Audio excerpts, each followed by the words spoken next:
Olá pessoal, vamos dar sequência aos nossos estudos sobre o nazismo na Alemanha? Bom, como eu disse, falei um pouco da biografia do Hitler na aula passada, como ele chega ao partido nazista, o perfil do partido, como esse partido surgiu, qual o contexto, onde o partido nazista começa a se estabelecer na Alemanha. Vamos retornar aqui falando da questão da tentativa de golpe. Até o início da década de 20, o Partido Nazista ele não tinha uma expressão considerável na Alemanha. Era um partido de extrema-direita, bem organizado, tinha um marketing, um departamento de propaganda, inclusive Goebbels, foi ministro da propaganda nazista durante todo o Terceiro Reich, foi o autor daquela famosa frase, uma mentira repetida 1000 vezes acaba se tornando uma verdade. Então, é o poder da mídia, o poder da comunicação reforçando os preceitos do partido. Mas no início, o partido ele era um partido de pouca expressão, formado ali, em sua grande maioria, pelos ex-combatentes alemães da Primeira Guerra Mundial. E aí nós temos, em 1922, a chamada Marcha sobre Roma, o Mussolini, com suas camisas negras, toma o poder na Itália, e Hitler, olha, nossa, lá deu certo, Ele tenta replicar o mecanismo golpista dentro da Alemanha. Inclusive, ele funda, dentro do partido, uma milícia paramilitar chamada de Camisas Pardas. Uma cópia barata dos Camisas Negras do Mussolini. E numa das cervejarias mais importantes de Munique, um lugar maravilhoso para começar um golpe de Estado, uma cervejaria, os nazistas tentam tomar o poder, há uma troca de tiros ali e tal, alguns membros são mortos, outros são presos, inclusive o próprio Hitler, e essa manobra ela é dissolvida. E Hitler vai para a cadeia, uma cadeia entre aspas, mais uma prisão domiciliar do que uma cadeia. Ele tinha uma cela, mais confortável, máquina de escrever, podia receber visitas independentemente, não havia restrições a visitas, enfim, tinha rádio, então bem confortável essa cela, essa prisão onde Hitler passou alguns meses. E foi durante esse período de cativeiro aonde ele escreveu o chamado Mein Kampf, o Minha Luta, que é a Bíblia nazista, onde ele vai sintetizar todos os preceitos ufânicos da ideologia nazista. Um amontoado de coisas sem nexo. Ele tenta ali explicar por que a raça ariana é superior às outras demais raças inferiores. Então, um aspecto muito visível dentro do Mein Kampf é essa ideia de superioridade racial. O outro aspecto muito perceptível é o antissemitismo, obviamente. E além disso, dentro do Mein Kampf, ele constrói uma ideia, que é a ideia que vai nortear as ações do Terceiro Reich, lá no contexto já da Segunda Guerra Mundial, que é a construção do que ele chamou de espaço vital. A Primeira Guerra Mundial, a Alemanha se envolve porque ela não tinha um grande império colonial, não é verdade? E a luta da Alemanha era justamente para ampliar os seus domínios coloniais. A questão aqui continua a mesma, Só que ao invés de direcionar essa expansão colonial e imperialista na África e na Ásia, Hitler simplesmente quer controlar o leste europeu e boa parte do território da Rússia, segundo ele, habitado por seres inferiores, eslavos e judeus, que tinham que servir a Alemanha como potência e os alemães como raça superior. Então, go to west, a ideia dele, go to leste, a ideia dele era criar um grande império no leste europeu. Isso colocava automaticamente a Alemanha nazista em choque com a União Soviética, meus amigos. Mais uma vez, estou reforçando aqui para vocês o caráter antissocialista, antissoviético do nazismo. Aí para vir um sujeito e falar que o nazismo é de esquerda, impossível, você repetir essa baboseira, Enfim, então, desculpe o ataque.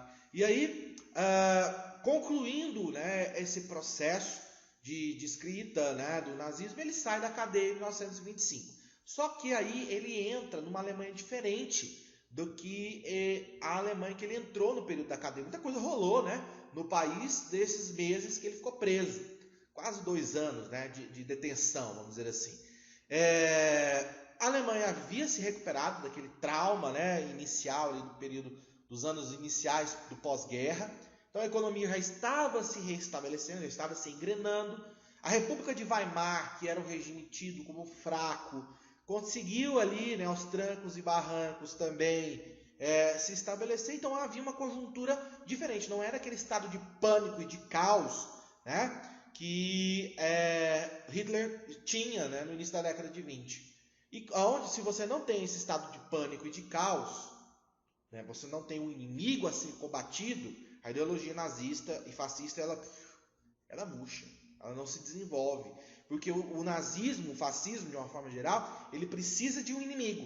Ele precisa de odiar alguém, né, de responsabilizar, de colocar a culpa pelos males, né, em alguém. Entenderam? Capite?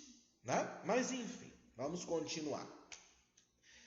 Então o partido nazista ele estagnou nessa segunda metade da década de 20. A coisa mudou em 1929.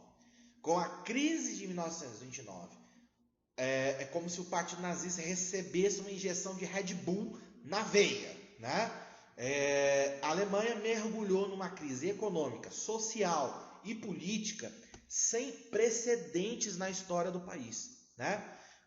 A Grande Depressão na Alemanha foi muito pior do que o pós-guerra. Desemprego em massa, inflação altíssima. Para você ter ideia, né? Comprar um pedaço de pão, você tinha que levar o dinheiro no carrinho de mão. O marco alemão, que era a moeda, não valendo nada. O pouco que o governo tinha que pagar as obrigações do Tratado de Versalhes. Então, quando a Alemanha mergulhou nessa crise aguda, o partido nazista fez o quê? Disparou a crescer. Cresceu justamente se alimentando da desesperança, do caos, né? E do sentimento de humilhação que o alemão sentia, né, naquele momento. Então Hitler usa essa ideia de resgatar, né, a dignidade, a grandeza da Alemanha, de expulsar os traidores da pátria, né, de dar a vida pela pátria. Foi o juramento que Hitler fez, né? Enfim, deixa pra lá, né? E aí o partido começa a crescer consideravelmente. Nas eleições de 1932, né? Eleições ali logo após a crise de 29, qual o partido que consegue o maior número de cadeiras no Reichstag, que é o parlamento alemão? O partido nazista. E numa república parlamentarista, o partido que tem maior número de cadeiras no Congresso é o partido que indica o primeiro-ministro. Hitler se é nomeado, né, chanceler, primeiro-ministro da Alemanha. Só que a Alemanha, como eu falei, é uma república parlamentarista. O primeiro-ministro é chefe de governo, ou seja, ele administra, né, o Estado. O chefe da nação é o presidente. O chefe de Estado é o presidente da República, que era o Hindenburg, um general que foi inclusive herói de guerra, mas era muito idoso. Mas Hitler tinha um profundo respeito, né? O partido tinha um respeito pelo Hindenburg, que era um cara meio dúbio, né? Que não se posicionava como um nazista, mas também tinha um certo receio do nazismo. E aí fica aquela questão, né? A burguesia alemã ela começa cada vez mais a apoiar o partido nazista, porque a crise, o risco comunista, né? Enfim, novamente essa questão, e o partido recebe essa injeção, né? de incentivos aí. O Hitler começa, inclusive, uma espécie de New Deal, né?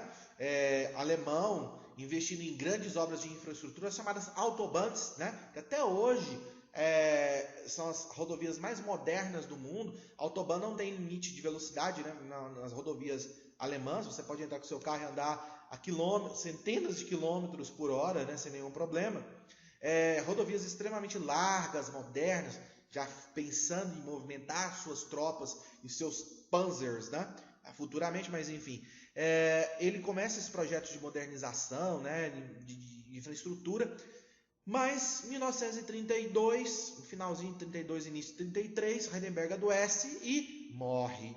Morreu Hindenburg.